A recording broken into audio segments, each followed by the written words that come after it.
ग्वालियर के केंद्रीय मंत्री ज्योतिरादित्य सिंधिया ने कहा है कि प्रसिद्ध उद्योगपति रतन टाटा का निधन न सिर्फ देश के लिए अपूर्णीय क्षति है, बल्कि उनके खुद के लिए भी यह व्यक्तिगत क्षति है। उन्होंने कहा है कि टाटा सन्स से उनके 4 पीढ़ियों के संबंध चले आ रहे हैं। जी आ जाएं। आज 6 दिन के दौरे मैं निकला हूँ। हमने राजस्थान की सीमा से शुरू की, जौरा केलारस करते हुए इटावा तक करीब पहुंच गए। पूरे भिंड की दौरा की, ग्वालियर का दौरा रहा, गुना, अशोकनगर, शिवपुरी का दौरा रहा, भोपाल से दिल्ली प्रस्थान हुआ। कल कैबिनेट की बैठक सुबह थी और काउंसिल ऑफ मिनिस्टर्स की बैठक 4.5 घंटे शाम को चली और आज दोबारा ग्वालियर में मैं वापस आया हूँ। बहुत बड़ी क्षति देश में हुई है। एक ऐसे भारत के सपूत भारत माता ने खोया है, जिस सपूत ने अपने दृढ़ता के साथ, अपने संकल्प के साथ, अपनी क्षमता के साथ केवल टाटा समूह का नाम विश्व भर में अंकित नहीं किया, लेकिन भारत के तिरंगे को भी विश्व भर में अंकित किया।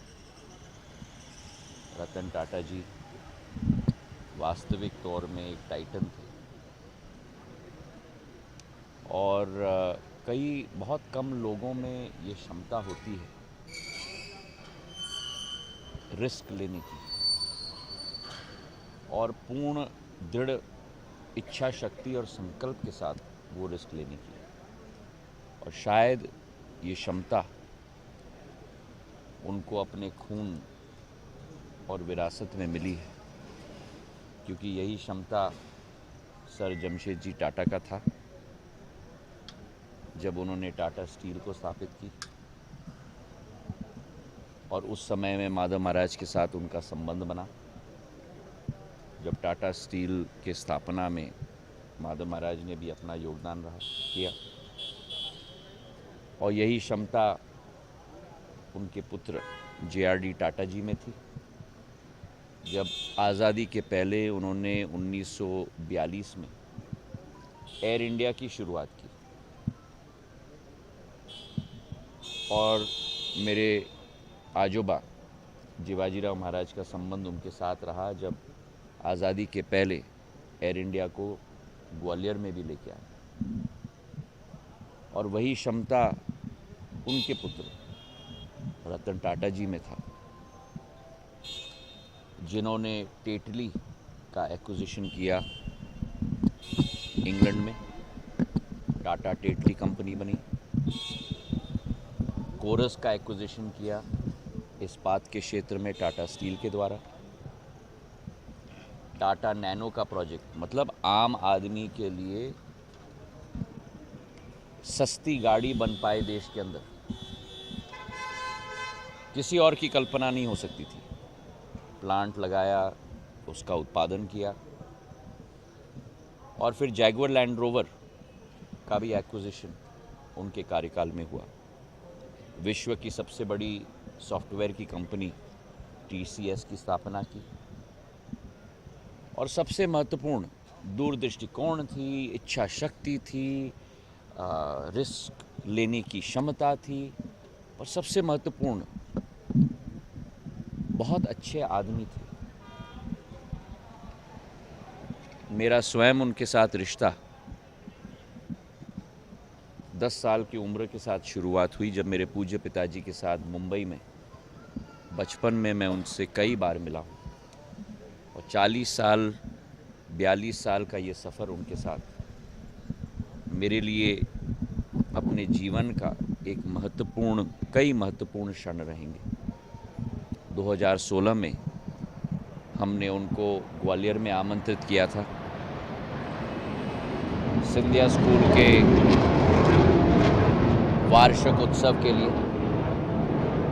और 80 साल की उम्र में जिस तरीके से उन्होंने एक बच्चे के साथ कनेक्ट किया, प्रदर्शनी में जो एक डेस्क पे उन्होंने रुचि दिखाई और मेरे स्कूल के बच्चे सिंधिया स्कूल के बच्चे दौड़कर उनके साथ फ़ोटो लेने के लिए उत्सुक, उनका ऑटोग्राफ लेने के लिए उत्सुक। तो वे एक पीढ़ी के इंसान नहीं थे, वे कई पीढ़ियों के इंसान थे। 2 साल पूर्व मुझे अवसर मिला उनके मुंबई स्थित घर में मेरे परिवार के साथ भोजन करने के लिए। सिंधिया परिवार की अगली पीढ़ी के साथ भी उनकी मुलाकात हुई और उनका एक अलग रिश्ता मेरे पुत्र आर्यमन के साथ भी रहा। तो ये एक मेरे लिए एक देश की क्षति तो है ही, पर मेरे लिए एक व्यक्तिगत क्षति है। सिंधिया परिवार की 4 पीढ़ियों की संबंध उस परिवार के साथ रही है और एक ऐसे व्यक्ति जिनका जानवरों के प्रति प्यार, टाटा कंपनी का हेडक्वार्टर बॉम्बे हाउस में हर एक कुत्ते को प्रवेश था, केवल घर के कुत्ते को नहीं, हर एक बाहर के कुत्ते का भी प्रवेश था। स्वयं अपने हाथ से खिलाते थे। जानवरों के प्रति अति प्रेम। और टाटा सन्स के बोर्ड से रिटायर होने के बाद भी नए बच्चों को, नई पीढ़ी को उत्साह देने के लिए एक वेंचर फंड की भी शुरुआत उन्होंने की और कई नए बच्चों, नए एंटरप्रेन्योर से अक्सर मुलाकात करते थे। रतन टाटा जी देश के रत्न थे, देश के टाइटन थे और आज मैं अपने दिल में भी एक खालीपन महसूस कर रहा हूँ। मैं अभी प्लेन में देख रहा था मेरे फ़ोन पे उनका फ़ोन नंबर, और अब उनको दोबारा मैं कभी भी फ़ोन नहीं कर पाऊँगा। एक व्यक्तिगत क्षति मेरे लिए रही है, मेरे परिवार के लिए रही।